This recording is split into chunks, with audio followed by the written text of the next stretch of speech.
कहानी है रामायण की, जिसमें देवी अहिल्या का नाम आता है। देवी अहिल्या पंच कन्याओं में से एक कन्या है। ब्रह्मा की पुत्री होने के कारण उन्हें मानस पुत्री भी कहा जाता है। अत्यंत सुंदर, गुणवान और पतिव्रता नारी थी। उनका विवाह महर्षि गौतम से हुआ था। दोनों ही वन में रहते थे और साधना उपासना करते थे।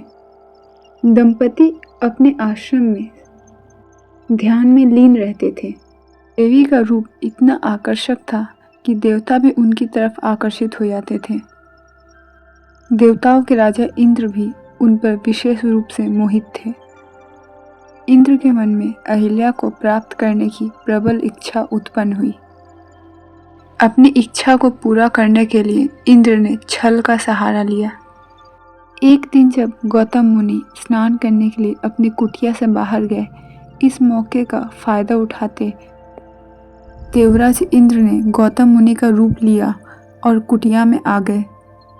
जब गौतम ऋषि वापस कुटिया की तरफ आए तो उन्होंने इंद्र को अपने रूप में देखा और वह इंद्र का छल समझ गए। गौतम ऋषि बहुत क्रोधित हुए और उन्होंने इंद्र को इस छल के लिए श्राप दिया। ऋषि ने अहिल्या को भी श्राप दिया, यह मानते हुए कि अहिल्या ने अपने पतिव्रता धर्म का पालन नहीं किया। अहिल्या ने बार बार यह बताया कि वह निर्दोष है, लेकिन गौतम ऋषि ने उसकी एक न सुनी और अपने श्राप से अहिल्या को पत्थर का बना दिया। साथ ही महर्षि ने यह भी बताया कि जब त्रेता युग में श्री राम अवतार लेंगे तो उनके रज से ही तुम्हारा उद्धार होगा। इस प्रकार देवी अहिल्या अपने ही आश्रम में एक शिला रूप में परिवर्तित हो गई। त्रेता युग में वनवास के दौरान जब श्री राम गौतम मुनि के आश्रम आए, जैसे ही उनके चरण रज अहिल्या पर पड़ी, वह शिला से एक सुंदर नारी हो गई। अगर आपको ये कहानी अच्छी लगी है तो चैनल को सब्सक्राइब ज़रूर करिए।